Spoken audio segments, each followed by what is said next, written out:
Thank you for listening. I'm very happy to be here with you. My topic name is Qualcomm WiFi Infinite War about Qualcomm WiFi Security. Let me introduce myself first. I'm Haikuo Xie, a senior security researcher at Singular Security Lab. I focus on field of protocol and short-distance communication. I have talked about Wi-Fi in Black Hat Asian last year. I'm glad to have the opportunity to share my research here again. First of all, I will introduce the change in the architecture of Qualcomm Wi-Fi and the current security actuality. Then, I will talk about the current security actuality of Qualcomm's Wi-Fi driver through 3 vulnerabilities we found last year. Finally, I will introduce the reverse knowledge of Wi-Fi firmware and the latest vulnerability we found on Snapdragon 865, and discuss the research methods of firmware security. The importance of Wi-Fi security in normal words. There are also many examples of Wi-Fi exploitation in history, each of which has had a huge impact. Why we choose Qualcomm? I would like to say that our research is not aimed at Qualcomm, but Qualcomm Wi-Fi occupies a dominant position in today's intelligent mobile devices, and it also pays enough attention to product security. The research on the security of the Qualcomm Wi-Fi can largely reflect the current security actuality of Wi-Fi in the industry. Through the research of several mainstream chip manufacturers of Wi-Fi, we can understand that the current security situation of Qualcomm Wi-Fi is better than that of other manufacturers. We found a remote vulnerability in Wi-Fi fixed by Qualcomm in 2018, which is a typical vulnerability in Wi-Fi for passing information elements. This vulnerability was found and fixed internally by Qualcomm. It was not disclosed. The function of the vulnerability doesn't strictly check the length of the information element when passing information element, resulting in inter and flow vulnerability. Now, Qualcomm adopts the volume passing method in passing part of Wi-Fi protocol, which greatly avoids the above vulnerability. However, other manufacturers still have a lot of such auto-bound access vulnerability in Wi-Fi protocol passing. This kind of vulnerability reflects whether Wi-Fi security is still at a low level. It's obvious that Qualcomm's Wi-Fi has experienced multiple rounds of security offense and defense, and has a high security level. But it still has a great security risks. I have personally described the attack surface of remote zero-click Wi-Fi last year, including the simplest and the most important Wi-Fi authentication stage, action service query, and other functions. This process do not seem to be very complex, some of which only need 2 or 3 communication interactions, and some even perform one package to complete the required functions. This process does not require passwords and any permissions, but even in this process, there are still many serious problems. Later, I will show that the security risks still exist in the latest Qualcomm Wi-Fi. So the 2 zero-click remote vulnerabilities that we found in 2020. Let me first briefly introduce the Wi-Fi architecture of Qualcomm. Here we introduce the old architecture of Qualcomm Wi-Fi with Snapdragon 845. The hardware uses SDX20 to integrate a baseband function, and WCN3990 is responsible for Wi-Fi and Bluetooth. In the software part, QCA-CLD2, QCA-CLD3 is the driver of Qualcomm Wi-Fi. Most of the protocol paths and function implementation of Wi-Fi are completed here, while the Wi-Fi firmware completes part of the lower level work. The Wi-Fi firmware will be loaded into the baseband subsystem to run. When it comes to Snapdragon 865, the hardware device responsible for Wi-Fi and Bluetooth is QCA6390. There is no big change in the driver, but the Wi-Fi firmware is loaded in the various LAN subsystem to run. Wi-Fi driver undertakes the main function of Wi-Fi, which is naturally the research goal of the main security researchers. As the part of the open source software of Qualcomm, Wi-Fi driver source code is available to all. Therefore, security has received a lot of scrutiny in recent years. Here are some main driver models like HDD, SME, PE, and so on. HDD host device driver. All user configurations need to go through the HDD layer. HDD is also the interactive interface of the network stack in the data channel. SME, station management entry, control path layer between HDD and PE. PE protocol engine, mainly responsible for passing and generating Wi-Fi protocol. Here is a detailed introduction to the two remote memory corruption vulnerabilities, which we found last year. This vulnerability was submitted to Qualcomm in April 2020. In December, Qualcomm repaired and disclosed the vulnerability information.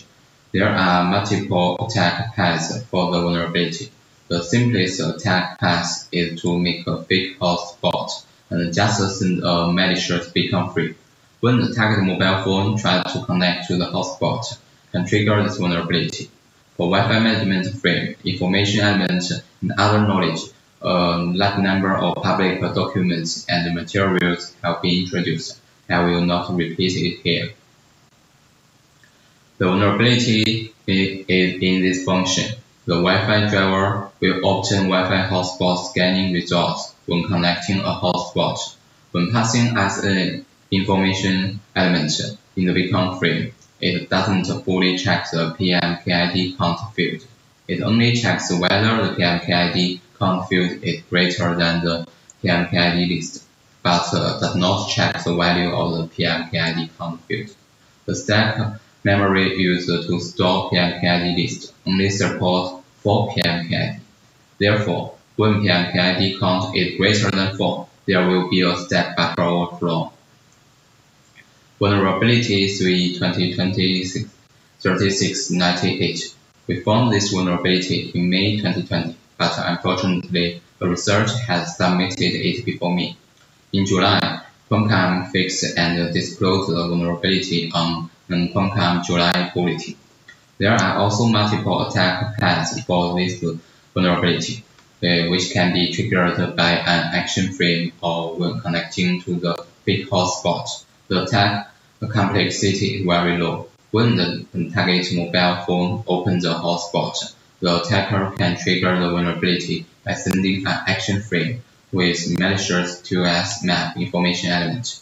The vulnerability is in the SME layer. This is the POC of the vulnerability. We can note that 2S map information element carries multiple DHCP range description structures, which contain a low value and a high value. The code on this page deal with 2S map in SME, including vulnerability code and the definition of related variables. The DHCP range is an 2D array. The DHCP range I1, I0 stands for the low value of the DHCP. The DHCP range I1 stands for the high value of the DHCP. The variable I corresponds to the serial number of the DHCP, and the maximum number of the DHCP is 8. The code in the figure on the left turns a 2D array to a one-dimensional array DS mapping. DHCP mapping is actually a global array which contains 64 elements of the intent. The low value of DHCP in our POC is 9. High value is 255. This code will assign value to elements 10 to 255 of DHCP mapping array. The value is the serial number of this DHCP. Well, DHCP mapping has only 64 elements, and here it will be written to 245 elements, causing the memory out of bounds write, which will cover the subsequent data. The quantity of this vulnerability is very high. The above mentioned vulnerabilities should have been latent in the code. If you find one vulnerability and fix one, the number of vulnerabilities will converge, just like a jump stock. Generally, Qualcomm Wi-Fi should be more and more secure. But in fact, everything is difficult to develop as smoothly as people expected. It seems that the vulnerabilities are always endless. The vulnerability found today may be the result of new functions or the following interesting situation. I guess this vulnerability is likely to be a new one. Probably when Qualcomm is repairing a vulnerability or avoiding a vulnerability, make this one. CV 2021-1955 is a logical vulnerability, which exists in Snapdragon 845 and 855. Its attack path is as follows. The target mobile phone opens a hotspot, and the attacker attempts to connect to the hotspot. When the attacker sends multiple malformed association request frames, will trigger the vulnerability. This vulnerability is located in the PE model, passing association request frame. This vulnerability is caused by excessive sum of WP information element loss and ISA information element loss in association request. In this function, when the sum of the length of the two information elements is greater than 255, an error will be reported to exist this function. Obviously, this is to prevent memory corruption. This function is to send a notification message to SME lab, but it returns without sending a notification message because of an error, which leads to a problem in the subsequent active command queue and cause driver timeout. However, both Android and Qualcomm have taken a lot of mitigation to mitigate the harm of vulnerability, such as stack cookie, heap cookie, KASLR, with the improvement of performance brought by the upgrading of smartphone hardware. Android system can apply more powerful mitigation, such as CFI, which poses a huge obstacle to the explosion of vulnerabilities on Android main system. It's very difficult to break through this mitigation by only one vulnerability. According to the statistics of Wi-Fi vulnerability in the past 3 years, summarized in Qualcomm Security Bulletin, we can see that the number of Wi-Fi firmware vulnerability is on the rise, especially in remote vulnerability. The number of remote vulnerability of Wi-Fi driver is also increasing, but the growth rate is obviously not as fast as that firmware. This is probably related to the fact that the vulnerability mitigation of Wi-Fi driver are much higher than that of Wi-Fi firmware, and many researchers on Wi-Fi firmware have promoted more people's attention to this part. This makes attackers or security researchers more likely to go to the road to easier success. Wi-Fi firmware as a remote attack option to break through the intelligent system is also logical. Now, let's talk about the security of Qualcomm Wi-Fi firmware. Wi-Fi firmware is a part of the closed source software. For the sake of storage space and other considerations, there is no ROM on the chip to store Wi-Fi firmware. Wi-Fi firmware is stored in the Android main system and loaded into the processor DDR of the baseband system or wireless LAN subsystem when running Wi-Fi. Taking Snapdragon 845 as an example, the Wi-Fi firmware is WLAN MDXP.mbn and the modem uw.json is a baseband configuration file. It can be seen that the Wi-Fi firmware is a subdomain of the baseband subsystem, and the baseband subsystem loads the Wi-Fi firmware into the DDR memory from Android main system. When it comes to Snapdragon 865, the Wi-Fi firmware is loaded and run in the WLAN subsystem, and the Wi-Fi firmware becomes AMS as 20.bin. The file in the same directory of Wi-Fi firmware in the finger are Wi-Fi 4-digit files. These files need to be passed by firmware and usually contain country code and other information. For example, 12wlan.b0c is loaded on devices in China. CSS connectivity subsystem will complete the operation of loading firmware.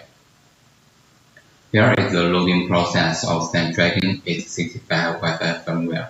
When the user turns on Wi-Fi from settings, Wi-Fi driver is loaded. After loading, CSS platform driver opens the Wi-Fi chipset hardware port.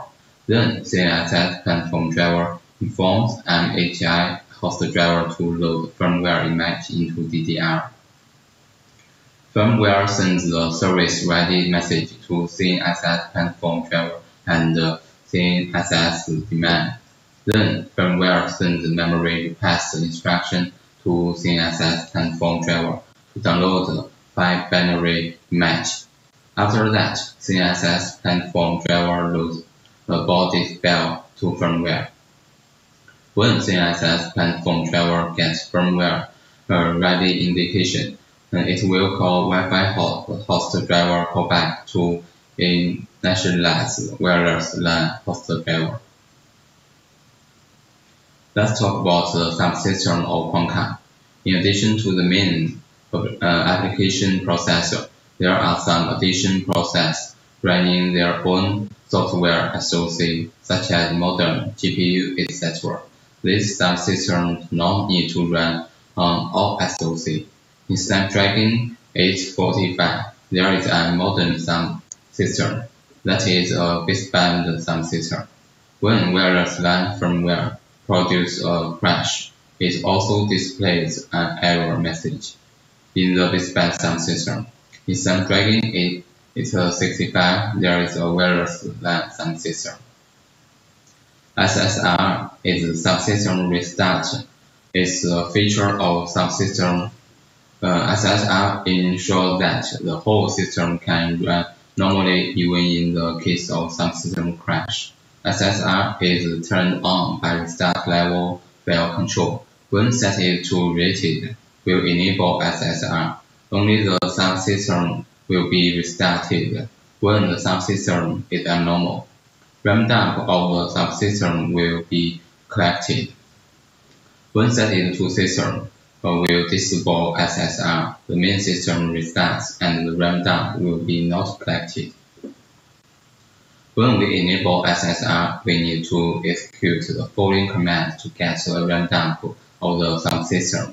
But the situation I encouraged was that RAM dump file would be deleted soon, so we write a script to copy RAM dump quickly. Modem and Wi-Fi both use Qualcomm hexagon processor. The Qualcomm hexagon processor is a general-purpose digital signal processor designed for high performance and low power across a wide variety of multimedia and modem applications. So the research of Wi-Fi firmware must know something about Qualcomm hexagon. Qualcomm offers the programmer reference manual file. AMS 20.bin is the Wi-Fi firmware of 2CA6390. The architecture of AMS 20.bin identified by ReadEIF is ARM architecture. However, the architecture of AMS 20.bin is not ARM, but Qualcomm DSP6 processor. Therefore, IDE cannot analyze correctly, modify the machine field of EIF handle of AMS 20.bin, and IDE can analyze it correctly.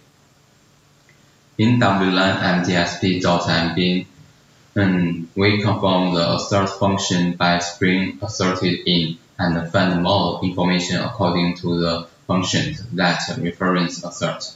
Through this method, a large number of function names can be restored. However, in firmware of Snapdragon 865, there are some differences. It's impossible to directly obtain the reference of a search function in static analysis, but the crash information in crash reason file can help us. Take the follow finger as an example. The first address is the next instruction address of the search. The second address is the return address of the function in which the search is located, and the line number is the code line of the search. Using this information, we can confirm the search function. Its first parameter is the number of code line. How to catch firmware exception? We can do this by looking at the number exists in crash count file is increased to judge whether there is a new crash. We can get latest crash information through crash reason file, or get log information of firmware crash through the message. Restart level is related by default. When it's set to system, the crash of Wi-Fi firmware will lead to the restart of the whole system. Here we take WHT action frame as an example to introduce the structure of action management frame. I won't explain the structure of frame handler in detail. It is 24 bytes, followed by 1 byte of category code and 1 byte of action ID. On the premise of understanding the structure of a WHT action, the Wi-Fi firmware is analyzed reversely to find the path of WHT action in Wi-Fi firmware. In the left finger, register 17 represents the pointer to the management frame. In the right finger, register 17 at 0x18.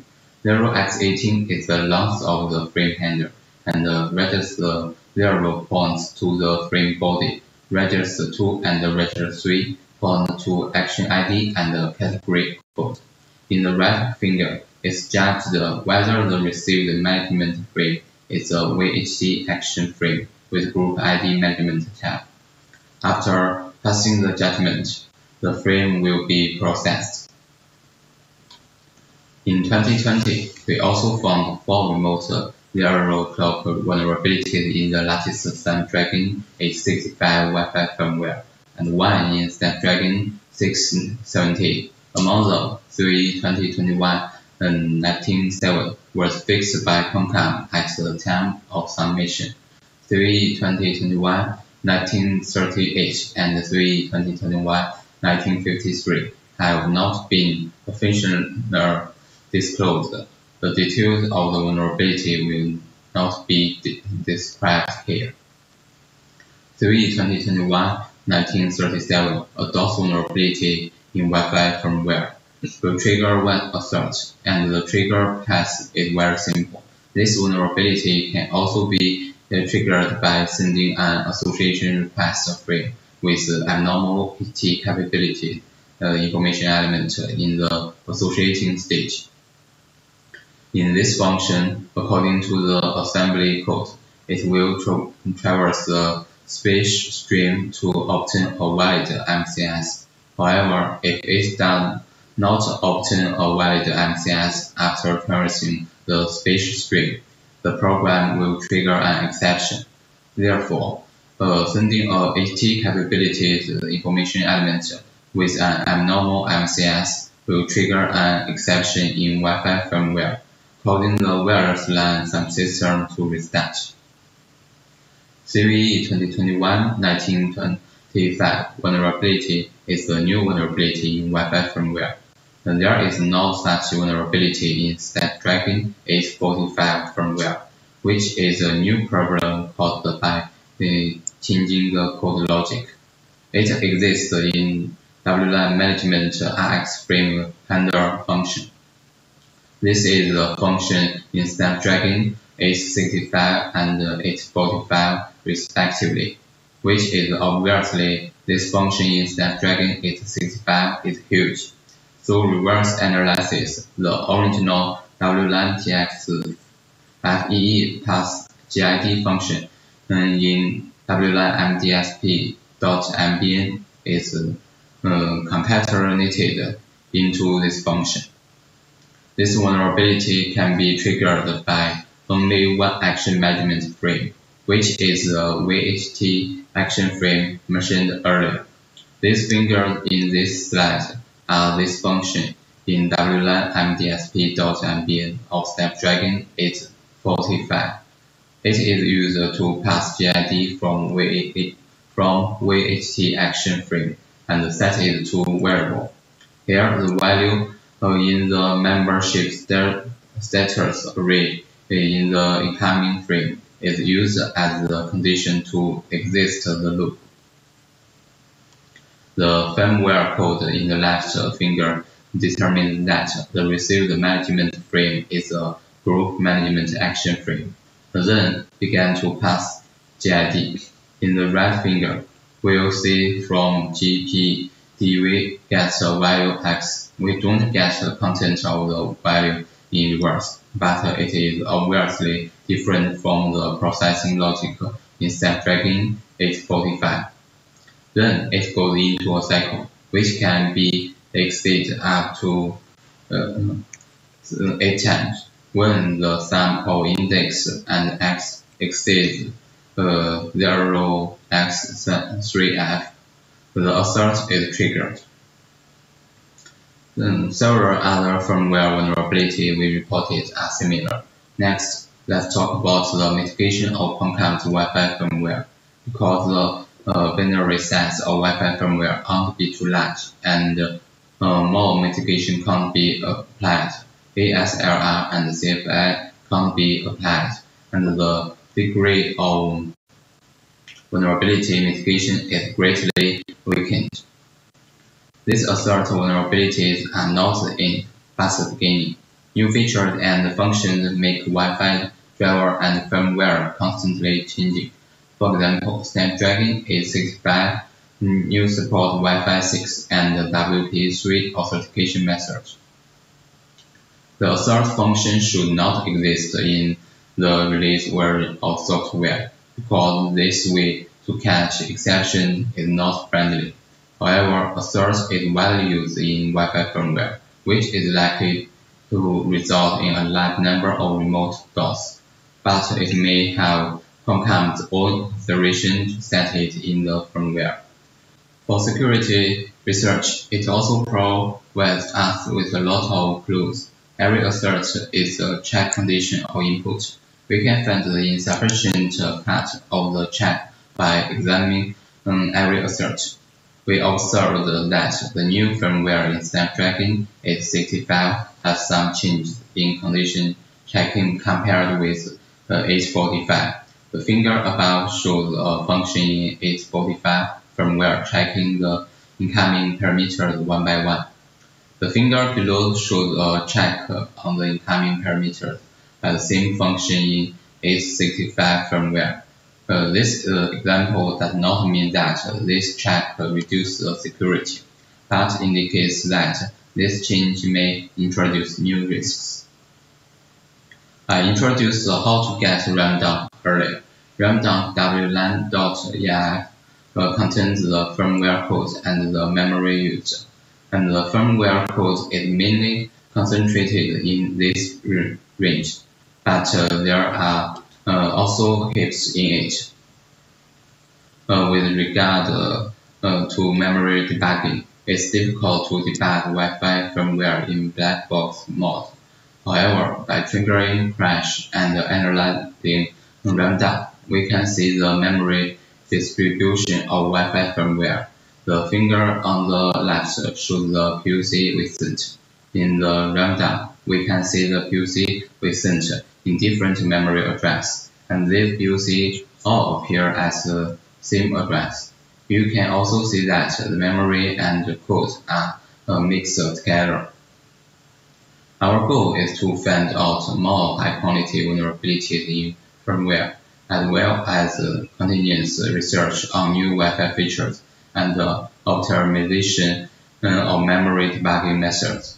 We are committed to discovering the zero-clock remote vulnerability of Wi-Fi on the latest devices. At present, we are also in the process of in-depth research, looking forward to sharing more shocking content with you in the future. We have demonstrated the risks of Qualcomm Wi-Fi, a large number of firmware vulnerabilities, and the weak mitigation of Wi-Fi firmware. Combining those together is like the sword of Damocles hanging on Qualcomm and Android mobile phones, which may give Android users a heavy blow at any time. Qualcomm have fixed all the vulnerabilities we found, and their own security team has also found more vulnerabilities in self-examination. I believe that Wi-Fi will become more and more robust on Snapdragon 865, with Qualcomm Wi-Fi Security coming to a happy ending. In the era of Snapdragon 845 and 855, we also believe that Wi-Fi will become more and more secure. It seems that they would have won the offense and defense war on Wi-Fi security. Unfortunately, things are not like this. We never know what new features will appear in the next generation of Wi-Fi products, whether developers make a mistake, when an evil vulnerability will suddenly pop up, etc. After all, Wi-Fi security is an infinite war, requiring our continuous focus. That is all. Thanks for listening.